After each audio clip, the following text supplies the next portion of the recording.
देखिए सबसे पहला चैप्टर जो है ना वो मैं आपके सामने रख रहा हूं सेट्स एंड फंक्शन का, जिसको चैप्टर नंबर क्या है हमारे पास 1। तो चैप्टर नंबर 1 के अंदर हमारे पास है सेट्स एंड फंक्शंस। देखिए ये दो अलग अलग चीजें, एक है सेट और एक क्या है फंक्शन। सही है। तो सेट्स मैंने कुछ डायग्राम भी यहाँ पे आपके सामने बनाई हुई है, वो इसलिए बनाई हुई है भाई कि आपको पता चले कि भाई सेट का असल में लिटरल मीनिंग क्या है। सही है। देखो सेट की जो डेफिनेशन है ना हमारे पास वो क्या होती है। सेट क्या होता है, एक वेल डिफाइंड कलेक्शन होता है। सही है। कलेक्शन का मतलब समझते हो, कलेक्शन कहते हैं मजमुए को। सही है। वेल डिफाइंड का मतलब क्या होता है कि जिसकी डेफिनेशन मेरे और तुम्हारे लिए सेम। सही है। मैंने तुमसे कहा तुम्हारी फेवरेट जगह कौन सी है या तुम्हारा फेवरेट फूड कौन सा है, तो क्या मेरी और तुम्हारी पसंद मैच करेगी? जरूरी है ऐसा? हाँ भाई जल्दी से बताओ, क्या मेरी और तुम्हारी पसंद मैच करेगी? जरूरी है ऐसा? ऐसा तो नहीं है ना। सही है। तो इसका मतलब क्या हुआ कि ये वेल डिफाइंड नहीं है। लेकिन अगर मैं तुमसे बोलूं ब्लू कलर, मैं तुम्हें दिखा के बोलूं कि देखो मैंने लिखा है यहां पर 0, तो क्या ये 0 मेरे लिए और तुम्हारे लिए दोनों के लिए एक जैसा है? तुम भी इसको 0 बोलोगे, मैं भी इसको 0 बोलूंगा। सही है। ऐसे ही है ना अंडा। सही है। तो ये हमारे पास 0 जो है वो एक्चुअली में क्या है, ये हमारे पास एक नंबर है जिसको मैं और तुम एक जैसा बोल रहे हैं। और अगर मैं तुमसे बोलूं भाई देखो एक 1 2 3 4, सही है, कौन से नंबर होते हैं? ये कहलाते हैं नेचुरल नंबर। क्या कहलाते हैं ये? नेचुरल नंबर कहलाते हैं। तो बेटा नेचुरल नंबर जो है वो 1 से स्टार्ट होता है। ऐसा ही है ना। तो 1 से अगर स्टार्ट हो रहा है तो 1 से स्टार्ट होने का मतलब ये कि मेरे लिए और तुम्हारे लिए नेचुरल नंबर 1 से स्टार्ट हुआ, तो ये वेल डिफाइंड है। इसको क्या बोलोगे आप? वेल डिफाइंड बोलोगे। सही है। तो वेल डिफाइंड का मतलब सब बच्चों को समझ में आया? वेल डिफाइंड का क्या मतलब होता है? वेल डिफाइंड का मतलब होता है जिसमें मेरी और तुम्हारी दोनों की डेफिनेशन क्या हो, एक जैसी हो। सही है। तो जो सेट ऑफ कलर है, सेट ऑफ कलर्स, उनमें ब्लू को मैं भी ब्लू बोलूंगा, तुम भी ब्लू बोलोगे। सही है। रेड को मैं भी रेड बोलूंगा, तुम भी रेड बोलोगे। तो ये वेल डिफाइंड है। सही है। Collection of distinct object. Distinct object का मतलब क्या है? डिस्टिंक्ट ऑब्जेक्ट का मतलब ये है भाई अलग अलग होंगे। अगर एक कलर का सेट है तो उसमें तमाम कलर एक जैसे होंगे, अलग अलग होंगे? कलर पेंसिल का जो सेट होता है देखा होगा आप लोगों ने, मार्कर का जो सेट होता है उसके अंदर हर मार्कर का कलर एक दूसरे से अलग अलग होता है। ब्लू है, रेड है, पिंक है, येलो है, ऑरेंज है, ये सब एक दूसरे से अलग अलग है। ऐसे ही है ना। तो इसका मतलब क्या हुआ कि ये वेल डिफाइन है और डिस्टिंक्ट है। तो जो कलर पेंसिल का जो सेट होगा वो क्या होगा बेटा? वो क्या होगा? वो आपके पास सेट में शुमार किया जाएगा। सही है। अच्छा अब ये बताओ set of books of class 9, ये सेट होगा या नहीं होगा? क्या बोला मैंने? Set of book of class 9, जल्दी बताओ। हाँ होगा। क्यों होगा? क्योंकि इसमें जो आपके पास बुक्स होंगी वो सारी एक दूसरे से क्या होंगी, अलग अलग होंगी। पहली फिजिक्स है, असगर खान पढ़ा रहे हैं। दूसरी केमिस्ट्री है, अरसलान पढ़ा रहे हैं। तीसरी बायो है, हमजा पढ़ा रहे हैं। चौथी इंग्लिश है, कंप्यूटर है, सही है, अब्दुल्ला पढ़ा रहे हैं। मैथ्स मैं पढ़ा रहा हूँ। तो इसका मतलब क्या हुआ? सेट ऑफ बुक्स और सेट ऑफ टीचर्स एट छा जाओ। ऐसा ही है ना। ये टीचर्स भी अलग अलग हैं, सबका सब्जेक्ट भी अलग अलग है, लेकिन ये set of collection of teachers हो गया। बात समझ में आ रही है सबको मेरी? तो बेटा इस चीज को हम लोग बोलते हैं सेट। डेफिनेशन क्लियर हुई सबको? सबको समझ आया? सही है। तो इस तरीके से पढ़ोगे तो बात समझ में आएगी, दिमाग में आएगा कि कुछ पढ़ के गए हो। सही है। तो डेफिनेशन ऑफ सेट क्या बताया मैंने? Set is a well defined collection of distinct object. इसमें कोई मसला सब किसी को? सही है। अच्छा अब एक बताओ तुम्हारे पास जो है, हाँ ये लिख लो बेटा। अच्छा भाई सारे जो है ना ये सारे लिखते हुए चलेंगे। Set is a well defined collection of distinct object. जल्दी से नोट करो सारे बच्चे। सही है। सब अपने कॉपी पेन नोटबुक सामने रखेंगे और नोट करते जाएंगे। नोटेड? तस्वीर नहीं खींचनी है, लिखना है कॉपी पे। सही है। कर लिया? Very good. Set is a well defined collection of, सही है, वेरी गुड बेटा, बहुत अच्छी बात है, बहुत अच्छी बात है बरीरा बेटा। ठीक है। Set is a well defined collection of distinct object. ठीक है, अब हम चलते हैं आगे। अच्छा, ये ए क्या चीज है? ए को हम लोग कहते हैं, क्या कहते हैं? Representation of set. मतलब किसी भी सेट को रिप्रेजेंट करना हो तो उसके लिए हम लोग कैपिटल लेटर का इस्तेमाल करते हैं। इसका इस्तेमाल करते हैं बेटा, कैपिटल लेटर का इस्तेमाल करते हैं। तो अगर सेट को रिप्रेजेंट करवाना है तो सेट को रिप्रेजेंट करवाने का मतलब है उसमें किस चीज का इस्तेमाल करो आप? कैपिटल लेटर का इस्तेमाल करो। किसी को इसमें कोई मसला बेटा? सेट की रिप्रेजेंटेशन हमेशा कैसे होगी? कैपिटल लेटर से। आप कभी नहीं देखोगे किताब में लिखा हुआ है कोई स्मॉल लेटर इस्तेमाल किए गए। हमेशा कैसा लेटर इस्तेमाल किया जाता है?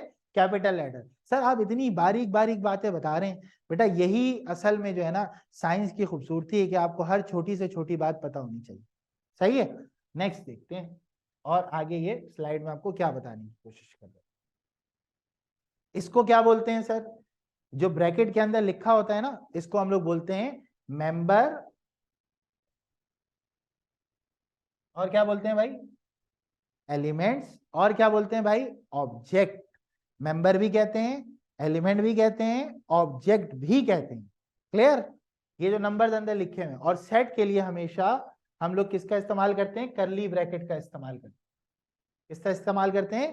कर्ली ब्रैकेट का इस्तेमाल करते हैं। देखो एक छोटी सी चीज है सेट, और उस सेट के अंदर कितनी छोटी छोटी बातें। सही है, सबसे पहले सेट को रिप्रेजेंट करने का तरीका क्या है? कैपिटल लेटर से रिप्रेजेंट करो। दूसरी बात क्या है कि कर्ली ब्रैकेट में लिखो। अगर यूं लिखोगे, सही है, यूं लिखोगे गलत हो जाएगा, यूं लिखोगे गलत हो जाएगा। तरीकाकार ये बना के दिया है, ऐसे लिखना है। समझ में आ रही है बात? तो सेट को हमेशा, सही है, कैपिटल लेटर से लिखो, कर्ली ब्रैकेट में लिखो। अंदर जो लिखा है उसमें क्या होगा? वो मेंबर भी है, वो एलिमेंट भी है, वो ऑब्जेक्ट भी है। सही है। अच्छा एक और बात, अब एक बात बताओ सारे बच्चों को, A1 2 3 क्या ये सेट होगा? क्या ये सेट होगा? ये मैं तुम्हें एमसीक्यूज की बारीक बारीक बातें बता रहा हूं। हाँ भाई, क्या ये सेट होगा? जल्दी से बताओ। नहीं होगा। अरियान आसिफ ने बिल्कुल सही जवाब दिया है, सुदैस अहमद ने गलत दिया है जवाब। ठीक है। अच्छा यहाँ पे मैं गलत सही बोल रहा हूँ नाम ले लेके, तो नाराज नहीं होइएगा। ये जस्ट आपको एक तरह की जो है ना वो क्या बोलते हैं उसको, कि आपको एक तरह की जो है ना एहसास दिलाने के भाई पढ़ लिया है लेकिन और ध्यान लगाने की जरूरत नहीं। ठीक है। अच्छा सेट क्यों नहीं होगा? क्योंकि एक सेट में या तो नंबर्स हो सकते हैं या अल्फाबेट हो सकते हैं, दोनों एक साथ नहीं हो सकते। पहली बात क्या समझ में आई आपको? कि जो सेट होता है उसके अंदर या तो नंबर होंगे, या तो क्या होगा? या तो क्या होगा? या तो अल्फाबेट होंगे, दोनों एक साथ नहीं हो सकते। पहली बात क्या लिखोगे? पहली बात ये लिखी आपने कि सेट कंटेन्स ओनली नंबर और अल्फाबेट, दोनों एक साथ नहीं हो सकते। सही है। या तो नंबर होंगे या तो अल्फाबेट होगा, या तो नंबर होंगे या तो क्या होगा? अल्फाबेट होगा। क्लियर यहां तक बात? सही है, सबको समझ में आई बात? अच्छा एक और बात बताओ, अगर मैं तुम्हारे सामने लिख रहा हूं यहां पर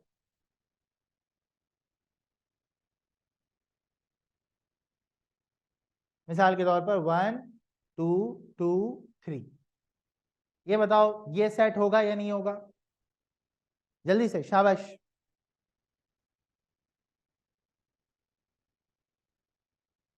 हाँ भाई, ये सेट होगा या नहीं होगा? होगा पक्का? रयान कह रहा होगा, अयान भी कह रहा होगा। हाँ भाई, ऊपर डेफिनेशन पढ़ो क्या लिखा हुआ है, कैसे ऑब्जेक्ट होने चाहिए? डिस्टिंक्ट। तो डिस्टिंक्ट का मतलब क्या हुआ? डिस्टिंक्ट का मतलब हुआ अलहदा। डिस्टिंक्ट का क्या मतलब होता है? अलहदा, अलग अलग एक दूसरे से। सही है। तो क्या इसमें तुम्हें नजर नहीं आ रहा ये 2 और 2 रिपीट हो गया? 2 और 2 रिपीट हो गया। तो किसी भी सेट के अंदर अगर नंबर रिपीट हो जाएं तो फिर वो सेट नहीं होगा। नंबर एक दूसरे से अलग होंगे, अल्फाबेट एक दूसरे से अलग होंगे। कितनी बातें समझ में आई सेट के बारे में? देखो पहली बात, well defined collection of distinct object, मतलब सेट के अंदर जो एलिमेंट होंगे वो एक दूसरे से अलग अलग और वेल डिफाइन होंगे। वेल डिफाइन का मतलब मेरे लिए और आपके लिए डेफिनेशन क्या होगी, एक जैसी होगी। दूसरी बात, ये जो सेट होता है उसको कैपिटल लेटर से लिखते हैं। तीसरी बात, करली ब्रैकेट में लिखा जाएगा। चौथी बात, सेट के अंदर एक वक्त में या तो अल्फाबेट होंगे या तो नंबर होंगे। पांचवी बात, रिपीटेशन नहीं होनी चाहिए। एक नंबर एक बार आ गया दोबारा नहीं आना चाहिए, एक अल्फाबेट एक बार आ गया दोबारा नहीं आना चाहिए। अच्छा, अब ये हमारे पास एक जाना पहचाना टेबल है और आपने ये देखना है इसके अंदर कि सेट की जो नोटेशन है वो क्या है और सेट के कौन सा सेट किस तरीके से लिखा जाता है। देखो बेटा, सबसे पहला जो सेट है ना आपके पास, ठीक है, वो कौन सा है आपके पास, वो है नेचुरल नंबर का। सही है। नेचुरल नंबर की डेफिनेशन क्या होती है, कोई बता सकता है भाई आप में से? What is the definition of natural number, जल्दी से। What is the definition of natural number? Anyone knows भाई? अगर नहीं पता तो मैं बता देता हूं आपको। हाँ भाई, स्टार्ट फ्रॉम वन, आधी डेफिनेशन है शहजादे। आशीष मेरा बेटा, आधी डेफिनेशन है ये। पूरी डेफिनेशन क्या होगी जल्दी से बताओ। नेचुरल नंबर वो नंबर होते हैं that start from one and uncountable. कहां तक जाएंगे सर? काउंट नहीं कर सकते। कोई कहता है 20, मैं कहता नहीं।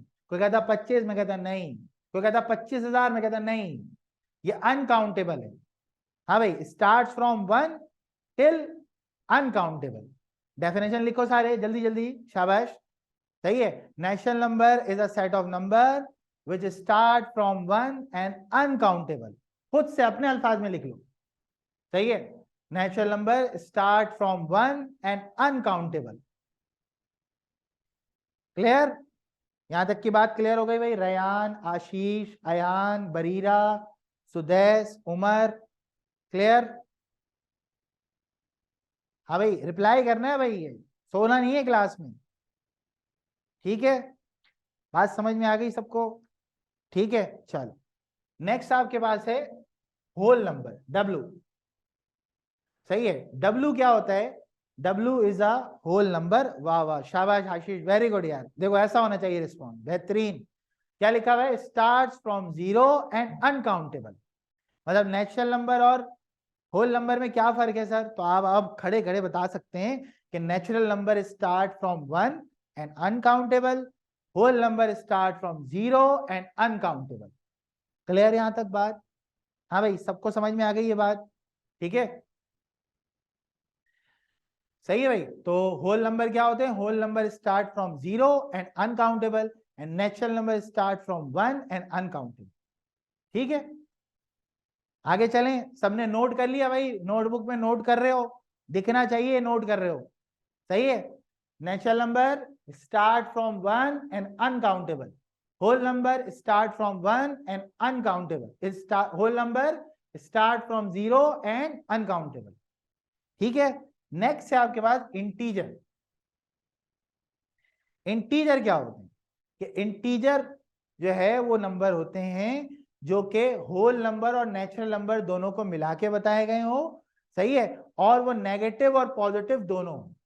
सही है, नेगेटिव और पॉजिटिव दोनों। एक होल नंबर का सेट जिसके अंदर नेगेटिव और पॉजिटिव दोनों वैल्यूज मौजूद हो, उनको हम इंटीजर कहते हैं। सही है भाई। इंटीजर की डेफिनेशन सबको क्लियर हो गई? रयान, सुदेश, उमर, बरीरा, अयान, आशीष, जल्दी जल्दी भाई रिप्लाई करोगे सारे? ठीक है। होल नंबर, इंटीजर की डेफिनेशन क्या होगी? होल नंबर का सेट जिसमें हर नंबर के साथ आप प्लस माइनस लगा दो तो वो नंबर कहलाता है आपके पास इंटीजर। क्या कहलाता है वो आपके पास? इंटीजर कहलाता है। सही है भाई। सबको ये तीनों डेफिनेशन क्लियर हो गई? राइट डाउन करो। whole number set where every number has positive negative sign is called integer. Negative integers वो होते हैं कि सर होल नंबर का सेट तो नहीं है लेकिन इसके अंदर नंबर वन से स्टार्ट होगा और हर नंबर के साथ क्या लगा होगा? माइनस लगा होगा। सही है, हर नंबर के साथ क्या लगा होगा? माइनस लगा होगा। तो उस नंबर को हम लोग क्या कहते हैं सर? उस नंबर को हम लोग कहते हैं नेगेटिव इंटीजर। इंटीजर जो है वो हमारे पास ऐसे नंबर होते हैं जिनके साथ नेगेटिव इंटीजर जिनमें क्या लगा होता है? माइनस लगा होता है। ये बात सबको क्लियर? सबको समझ आ गया? ठीक है। तो ये याद रखिएगा कि जब भी आप इंटीजर की बात करेंगे तो इंटीजर में पॉजिटिव नेगेटिव दोनों आएगा, लेकिन जब नेगेटिव की बात करेंगे तो सिर्फ नेगेटिव है, पॉजिटिव की बात करेंगे तो सिर्फ positive. Okay Ryan, odd integer. अच्छा एक बात बताओ तुम्हें, odd number versus odd integer क्या फर्क होगा? जल्दी जल्दी, ऑड नंबर और ऑड इंटीजर में क्या फर्क होगा? नहीं सुदेश गलत बता रहे बेटा, ऑड इंटीजर और ऑड नंबर में क्या फर्क होगा? ऑड नंबर वो नंबर होते हैं जो पॉजिटिव होते हैं, इंटीजर में प्लस और माइनस दोनों आ जाएगा। सही है, इंटीजर में क्या आ जाएगा? प्लस और माइनस दोनों आ जाएगा। इंटीजर का वर्ड ही इस्तेमाल होता है जब आप प्लस और माइनस दोनों ले लो। समझ लो बात को? तो ऑड नंबर को पहले मैं डिफाइन कर देता हूं कि ऑड नंबर क्या होते हैं। ऑड नंबर वो नंबर होते हैं जो कि 2 के टेबल में नहीं आते, जैसे 1, 3, 5, 7, 9, 11, 13, 15, 17 एंड सो ऑन। समझ में आ रही बात? तो ऑड नंबर वो होते हैं जो कि 2 के टेबल में नहीं आते। ये जो बच्चे मुझे कमेंट करके बता रहे हैं 1, 3, 5, 7, ये जस्ट मुझे ये बता रहे हैं कि ये नंबर्स होते हैं, डेफिनेशन नहीं पता। तो डेफिनेशन क्या होगी? ऐसे नंबर जो 2 के टेबल में नहीं आते उन नंबर्स को हम लोग कहते हैं ऑड नंबर, और अगर उन नंबर के साथ प्लस माइनस लग जाए तो वो कहलाते हैं ऑड इंटीजर। अब सबको मेरी बात समझ में आ गई? ऑड इंटीजर और नंबर में फर्क समझ में आ गया? तो ऑड नंबर और इंटीजर में फर्क क्या होता है? ऑड नंबर वो नंबर जो कि 2 के टेबल में नहीं आते लेकिन प्लस माइनस नहीं होगा, that is called odd number. और अगर वो नंबर जो 2 के टेबल में नहीं आते लेकिन उनके साथ प्लस माइनस होगा तो वो कहलाते हैं ऑड इंटीजर। क्लियर भाई? रयान, सुदेश, उमर नईम, बरीरा, आशीष, क्लियर? नोट डाउन कर लो, नोट डाउन कर लो। ऑड नंबर और इंटीजर को, ऑड नंबर वो नंबर हैं जो 2 के टेबल में नहीं आते, उनमें प्लस माइनस नहीं होता। सही है। ऑड इंटीजर क्या होते हैं? जो 2 के टेबल में नहीं आते लेकिन उनमें क्या होता है? प्लस माइनस होता है। तो अब इवन इंटीजर की डेफिनेशन तुम खुद बता दो। इवन इंटीजर की डेफिनेशन क्या होगी? इवन इंटीजर की क्या डेफिनेशन होगी? सही है। तो इवन इंटीजर कौन से होते हैं? जो 2 के टेबल में, सही है, आते हैं, उनको इवन इंटीजर कहते हैं। उनके साथ क्या होता है? प्लस माइनस होता है। क्या होता है इनके साथ? Plus minus. नहीं बेटा, जीरो भी एक इवन इंटीजर है, जीरो भी एक इवन इंटीजर है। अब कोई मुझे बताएगा कि जीरो के साथ प्लस माइनस क्यों नहीं है? Why zero does not contain plus minus? जल्दी से, जीरो के साथ प्लस माइनस क्यों नहीं है? जल्दी से बताओ, जीरो के साथ प्लस माइनस क्यों नहीं है? Why zero does not contain plus minus? Zero is neutral. शाबाश, वेरी गुड, सही है। अच्छा, तुम लोग सबों ने ये पढ़ा होगा, एक हमारे पास होती है ग्राफ नाम की चीज। ये होता है आपके पास जीरो और ये होता है 1, ये होता है माइनस। तो बेटा देख, मेरी पोजीशन अभी क्या है? मैं यहाँ खड़ा हूं ऐसे, सही है। जैसे मैं इधर गया मेरी पोजीशन लेफ्ट, मैं इधर गया मेरी पोजीशन राइट, लेकिन जब तक मैं सेंटर में खड़ा हूं मेरी पोजीशन क्या है? न्यूट्रल है। तो इस न्यूट्रल पोजीशन को ना मैं पॉजिटिव बोल सकता हूं ना मैं नेगेटिव बोल सकता हूं। समझ में आ रही बात? ना मैं पॉजिटिव बोल सकता हूं ना मैं क्या बोल सकता हूं? नेगेटिव बोल सकता हूं।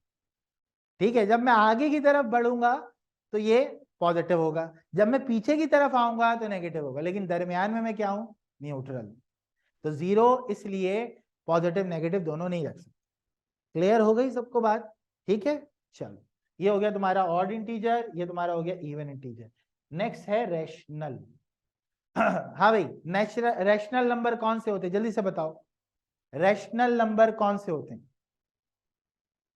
हाँ भाई, रैशनल नंबर कौन से होते हैं? किसी को मालूम है? रैशनल नंबर का मतलब होता है ऐसे नंबर जिनको आप फ्रैक्शन की फॉर्म में लिख दें।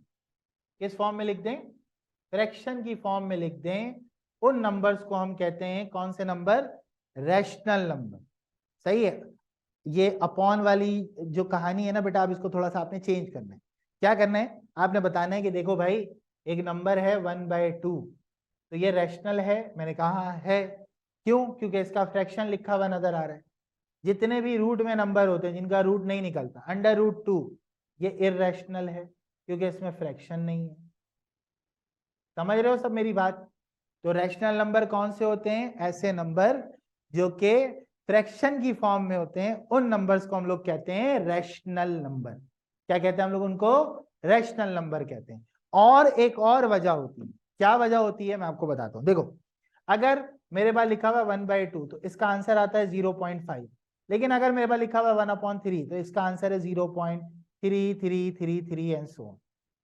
सही है। अब मुझे एक बात बताओ एक बात बताओ मुझे, इसके अंदर तुम्हारे पास ये जो है, इसमें डेसिमल टर्मिनेट हो गया, इसमें डेसिमल टर्मिनेट नहीं हुआ। तो जिसमें डेसिमल टर्मिनेट हो जाता है वो रैशनल है, लेकिन जिसमें डेसिमल टर्मिनेट नहीं होता और उसमें एक रिपीटेड ऑर्डर है तो वो कहलाता है रैशनल। मैं रिपीटेड ऑर्डर से मुराद सर मतलब हर 3 के बाद 3 आ रहा है तो वो रैशनल होगा। सही है, हर 3 के बाद क्या आ रहा है? 3 आ रहा है, तो वो क्या होगा? रैशनल होगा। क्लियर? मेरी बात समझ में आ रही है सबको?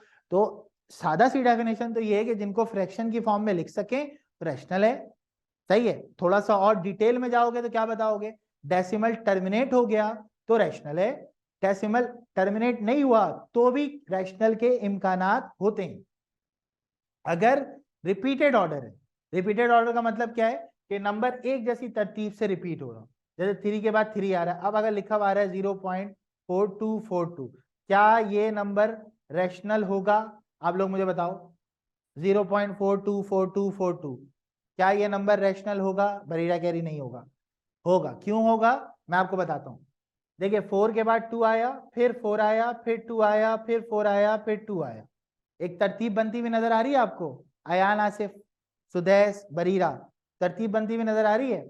4 फिर 2 फिर 4 फिर 2 फिर 4 फिर 2, तो ये रैशनल होगा। ये क्या होगा? रैशनल होगा। अब मैं आपको इरैशनल की एग्जांपल दिखाता हूं। अगर मेरे पास लिखा हुआ 1.43156, क्या ये रैशनल होगा? क्या ये रैशनल होगा? हाँ भाई, जल्दी से बताओ। ये रैशनल नहीं होगा। क्यों नहीं होगा? क्योंकि कोई तरतीब ही नहीं है सर। जब कोई तरतीब नहीं है तो इसका मतलब ये क्या हुआ? ये आपके पास हो गया रैशनल, इरैशनल। लेकिन अगर तरतीब मौजूद है तो क्या होगा? तरतीब मौजूद है तो क्या होगा? रैशनल होगा। तो ये बात आपने बहुत अच्छे से समझनी है भाई, कि अगर रैशनल नंबर कोई पूछ रहा है तो मैं उसको दो बातें बताऊंगा। पहला, फ्रैक्शन की फॉर्म में होगा। दूसरा, डेसिमल पार्ट टर्मिनेट होगा। तीसरा, टर्मिनेट नहीं हुआ तो रिपीटेड ऑर्डर में।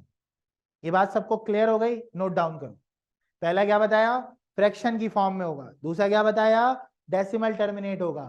तीसरा क्या बताया? डेसिमल टर्मिनेट नहीं हुआ तो रिपीटेड ऑर्डर में होगा। रिपीटेड ऑर्डर सबको क्लियर है? रिपीटेड ऑर्डर सबको क्लियर है? जल्दी से बताओ। आशीष और बरिया, आप लोगों को रिपीटेड ऑर्डर समझ नहीं आया? दोबारा बताऊं? समझ आ गया आप लोगों को? जल्दी से ओके का रिप्लाई करो। बरीरा और आशीष, ठीक है, ठीक है, ओके की रिपोर्ट है, बेहतरीन हो गया, जबरदस्त।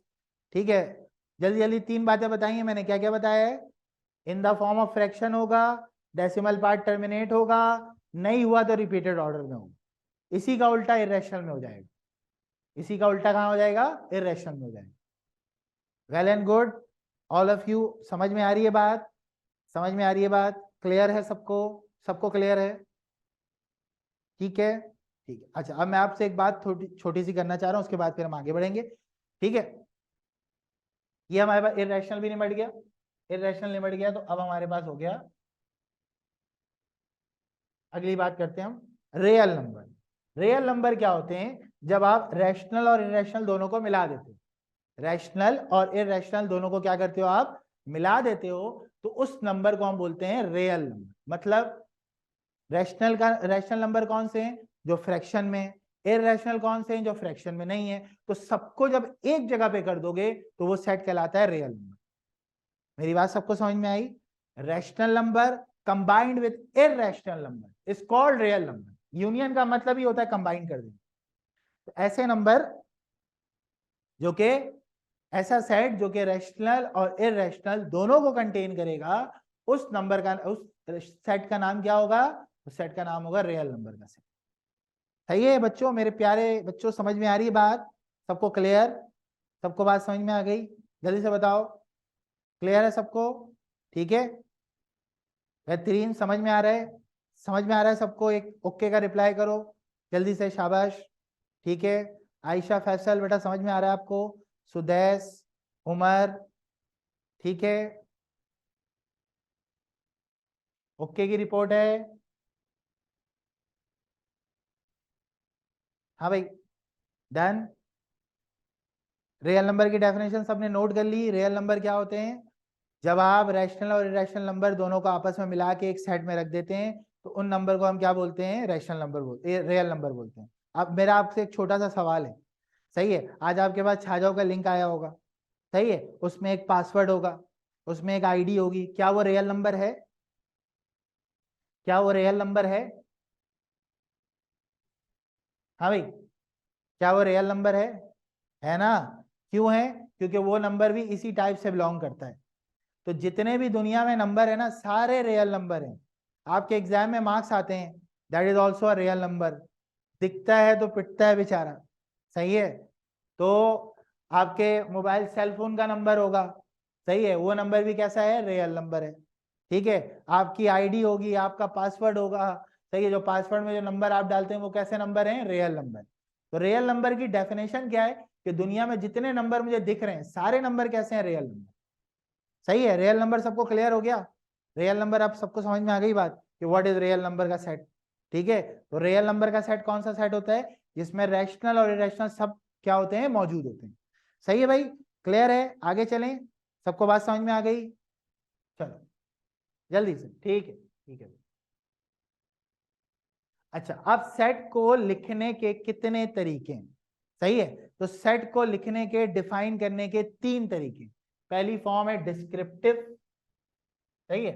कौन सी फॉर्म कहलाती है पहली? डिस्क्रिप्टिव फॉर्म, सही है? अच्छा, सबकी मैंने एग्जांपल यहाँ पे लिखी है, प्रेजेंटेशन में बहुत अच्छे से आपको नजर आ रहा होगा कि the set of all vowels in English alphabet, ठीक है, ये डिस्क्रिप्टिव फॉर्म कहलाती है।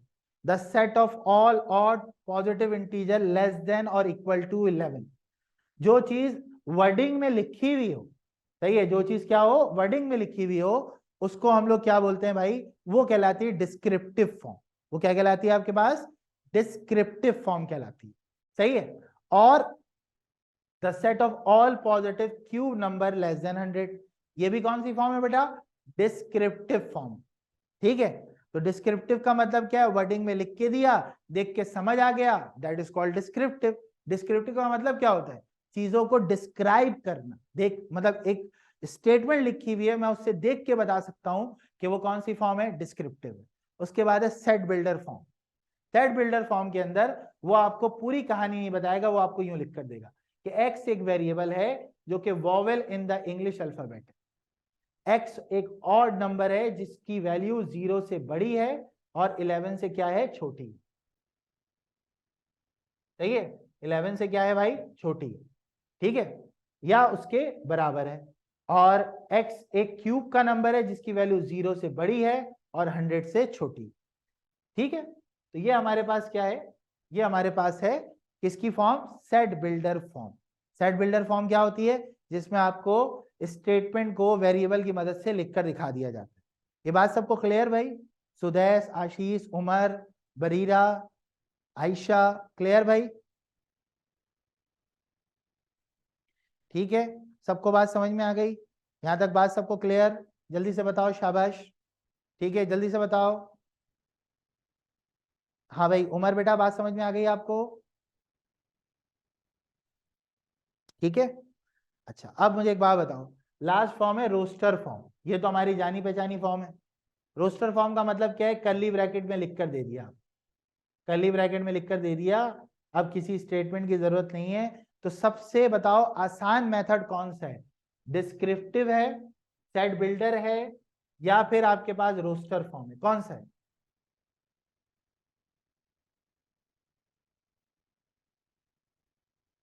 हाँ भाई, कौन सी फॉर्म है? जल्दी से, शाबाश, शाबाश बरीरा, गुड, वेरी गुड। ठीक है, और भाई, और बच्चे? हाँ, तो इसी वजह से आपको अपनी किताबों में भी रोस्टर फॉर्म नजर आती है, आपको अपने मतलब एग्जाम में भी जो सवाल देता है वो रोस्टर फॉर्म में देता है। तो ये सबसे आसान तरीका है जिसमें आपको बड़े आसानी से समझ में आ जाता है कि ये कौन सी फॉर्म है आपके पास। ठीक है, तो मेरी बात यहां तक आप लोगों को क्लियर हो गई? सब बच्चों को मेरी बात समझ में आ गई? अच्छा, अब आपके पास है टाइप्स ऑफ सेट। सही है। पहली टाइप मैंने आपके सामने रखी है, इसको हम लोग बोलते हैं इक्वल सेट। इक्वल सेट का क्या मतलब होता है? इक्वल सेट का मतलब होता है अगर दो सेट हैं और दोनों के अंदर सेम एलिमेंट मौजूद हैं, पोजीशन डज नॉट मैटर। ए, सही है, फिर बी, फिर सी, उसके बाद क्या है बेटा, उसके बाद है डी, ठीक है, उसके बाद सी, उसके बाद D.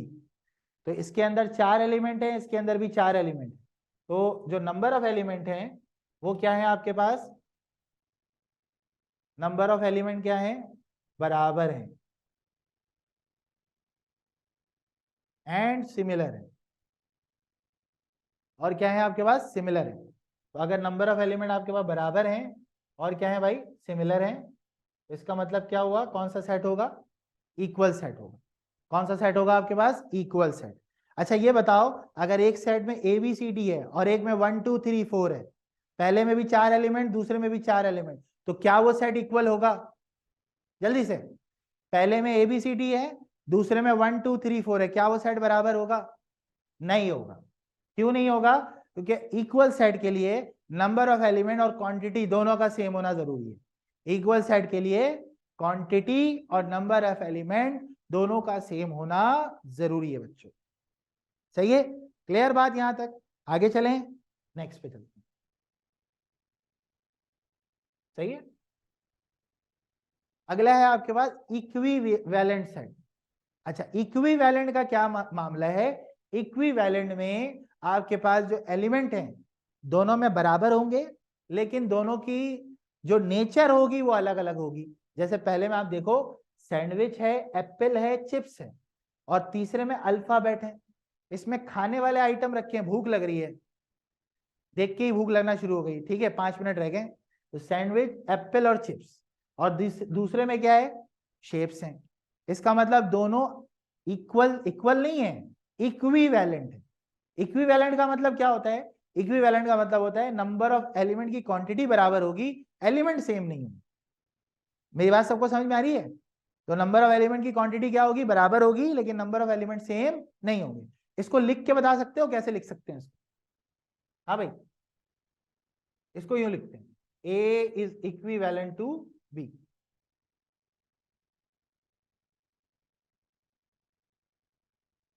A is equivalent to B, समझ में आ रही बात। हाँ, अब ठीक है भाई, यहां तक बात क्लियर, यहां तक सबको समझ में आ गया, इक्वल और इक्विवेलेंट सबको क्लियर है। इक्वल को कैसे लिख के दिखाओगे, ए बराबर बी, ए बराबर बी, ठीक है, क्लियर है बात यहां तक, चलो।